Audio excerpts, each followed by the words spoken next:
tren melandainya juga kami sudah lihat sejak 2021 jika kita bandingkan dengan 2020 ketika mencapai puncaknya saat pandemi. Dari sisi misalnya default rate sendiri, kita lihat sebenarnya sudah turun di sekitar 0,6% dari sebelumnya sempat mencapai 4% pada tahun 2020. Kemudian dari sisi total pokok instrumen yang gagal bayar sendiri juga sudah di level 1,5 triliun per kuartal pertama 2022, setelah sebelumnya mencapai hampir 10 triliun di 2020. Begitu pula dengan jumlah emiten atau perusahaan yang gagal bayar, penurunannya cukup berlanjut hingga kuartal pertama tahun 2022.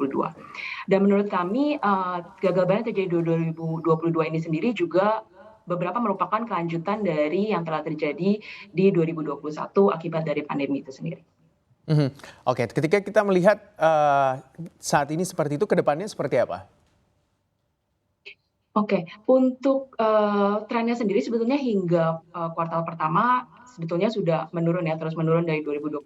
Kemudian juga kita lihat sebetulnya merupakan residual juga dari pandemi dari 2021 dan 2020 yang terjadi di 2022. Dari kami sendiri sebetulnya kami melihat untuk 2022 setidaknya untuk tingkat gagal bayar akan lebih rendah dibandingkan dari 2020 itu sendiri, karena kita melihat mungkin dari sisi bisnis juga sudah mulai pulih, kemudian dari sisi market untuk pembiayaan kembali juga lebih suportif. Oke, tapi kalau kita melihat juga ini BI mengatakan bahwa di April itu utang korporasi swasta ini kembali tumbuh, artinya juga sudah mulai yang sebelumnya itu terkontraksi, artinya memang utang dari korporasi swasta ini sudah mulai tumbuh dan membuat tentunya ini adanya ekspansi bisnis ke depannya yang pulih juga pasca pandemi. Anda melihat seperti itu juga kah? Betul betul, dari kami juga sebetulnya sudah melihat terdapat peningkatan dalam hal outstanding ya, baik dari sisi pinjaman bank maupun dari sisi outstanding surat utang dalam hal ini obligasi, kemudian MTN dan juga sukuk sendiri domestik. Menurut kami terdapat beberapa faktor yang mendorong hal ini, dari sisi perusahaan sendiri karena adanya peningkatan bisnis activity, kemudian juga permintaan juga sudah mulai pulih, kemudian kita lihat juga terdapat mobilitas yang mulai pulih kembali. Hal ini mendorong peningkatan kebutuhan atas pendanaan itu sendiri, baik untuk kebutuhan modal kerja maupun untuk kebutuhan kredit investasi. Mhm. Dari sisi lain, dari sisi lenders-nya sendiri, baik itu bank maupun investor, kita juga melihat sentimennya mulai membaik dibandingkan tahun 2020, sehingga ini juga mendukung pemberian pinjaman atau investasi dalam bentuk surat hutang. Kemudian Mhm. kedua faktor ini kita lihat juga didukung pula oleh suku bunga yang masih rendah, sehingga menyebabkan outstanding surat hutang ataupun pinjaman korporasi juga meningkat.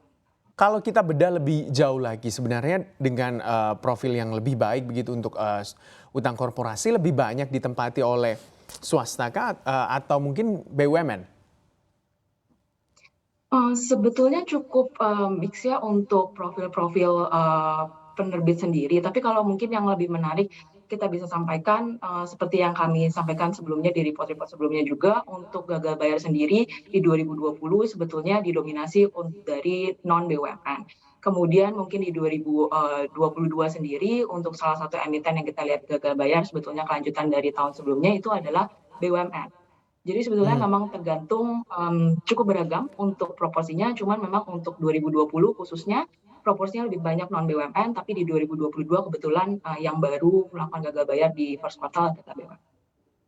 Oke, apa sih sebenarnya yang membuat tentunya kalau misalnya kita bedah lebih jauh lagi nih, kalau Anda mengatakan di 2022 yang masih banyak gagal bayar adalah BUMN. Kondisinya seperti apa sehingga tentunya hal ini terjadi? Padahal kalau kita lihat kan BUMN juga mendapat penyertaan modal negara. Apakah memang ini tidak mampu cukup menguatkan kondisi BUMN itu sendiri sehingga terjadi ya gagal bayar? Sebetulnya, kalau dari ada beberapa faktor ya sebetulnya banyak, baik dari sisi perusahaannya sendiri, profil kredit perusahaannya sendiri, maupun dari sisi, dukungan, dari pemerintah seperti yang tadi disebutkan. Tapi kalau dari Fitch sendiri kami menilai, seberapa besar sih pemerintah memberikan dukungan kepada BUMN itu kita ada beberapa faktor yang kita lihat. Biasanya misalnya kita lihat pertama-tama, dari sisi status atau ownership control perusahaan pemerintah itu berapa persen kepemilikannya terhadap BUMN ini. Kemudian yang kedua secara track record kita lihat sudah seberapa sering dibantu oleh pemerintah atau ke depannya likelihood support-nya seperti apa dari pemerintah.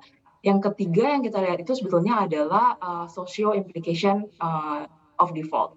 Jadi seberapa besar default dari BUMN ini akan mempengaruhi pemberian service kepada publik yang menurut kita akan terdisrupsi apabila emiten ini gagal bayar. Yang Mhm. terakhir adalah financial implication of default, yakni apabila emiten ini gagal bayar, seberapa besar akan mempengaruhi negara ataupun BUMN lainnya untuk meraise fund ke depannya. Nah, Mhm. dalam hal tadi sebetulnya yang kita lihat secara lebih spesifik adalah seberapa jauh bantuan pemerintah datang untuk mempertahankan profil kredit yang cukup bagi BUMN tersebut sebelum harus dilakukan restrukturisasi.